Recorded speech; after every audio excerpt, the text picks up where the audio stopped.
অবশ্যই হলো ধান মার্কা ক্ষমতায় আছে, কিন্তু বাস্তব যে ধান সেটা হলো পানির নিচে এখন আছে, যেখানে হলো কৃষকরা সারাদিন হাহাকার করে। মাওলানা ভাসানী তার দলের একটি মার্কা রেখেছিলেন হলেন ধানের শীষ।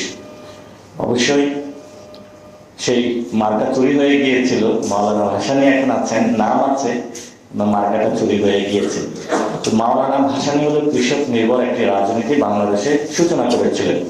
যদি মাওলানা ভাসানী সেই মার্কাটা ওনার কাছে থাকতো, তাহলে আজকে ধান মার্কা হলো পানির নিচে তলিয়ে যেত না।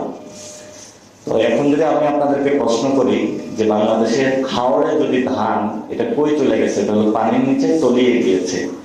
অবশ্যই হলো ধান মার্কা ক্ষমতায় আছে, কিন্তু বাস্তব যে ধান সেটা হলো পানির নিচে এখন আছে, যেখানে হলো কৃষকরা সারাদিন হাহাকার করে। তো আমাদের যে ধানটা হয়ে গিয়েছে এখন ব্যবহারের একটি অস্ত্র। যে ধানটা আমরা রক্ষা করার কথা, সেই ধানের মার্কা বগুড়া থেকে ছেড়ে হলো গুলশানে চলে এসেছে।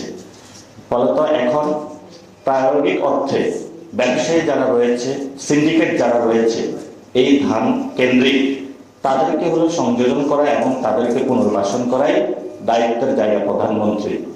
অথচ বগুড়ার যে সন্তান জিয়াউর রহমান থেকে বাংলাদেশের রাজনীতি দিকপাল জগতের আনুষ্ঠানিক সূচনা করেছিলেন, সেই বগুড়াতে কিন্তু উনি ছেড়ে চলে গিয়েছেন। অর্থাৎ গ্রাম বাংলা ভালো লাগে না এখন।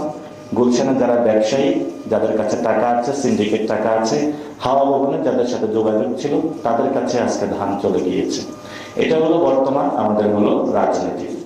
তবে অর্থনৈতিক কাঠামোর দিকে আমরা তাকাই, আমাদের বাজেটে প্রায় 11 থেকে 12% হলো এই কৃষি সেক্টরের সাথে জড়িত। ফলত আগামী যে বাজেটটা আসতেছে, সেই বাজেটে শুধু একটি কার্ড হাতে ধরিয়ে দিলেই হবে না।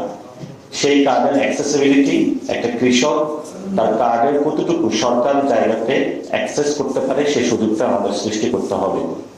আগে হলো শেখ হাসিনা বিক্রি করেছিল স্মার্ট কার্ড, এবং সেটা দিয়ে লক্ষ লক্ষ কোটি টাকা হাতিয়ে নিয়ে গিয়েছিল, নগদ থেকে শুরু করে A2I যে প্রজেক্টগুলো ছিল সেগুলাতে। তো এখন হলো নতুন প্রজেক্ট এসেছে, খালের project, farmers card, health card, অনেকগুলো কার্ড বাংলাদেশে এসেছে। তো আমরাও একটা নতুন কার্ড সূচনা করতেছি, সেটা হলো লাল কার্ড। এটা হলো পরবর্তীতে এই কার্ডগুলো যখন ব্যর্থ হবে, আমরা লাল কার্ডটা সূচনা করবো মাঠের মধ্যে।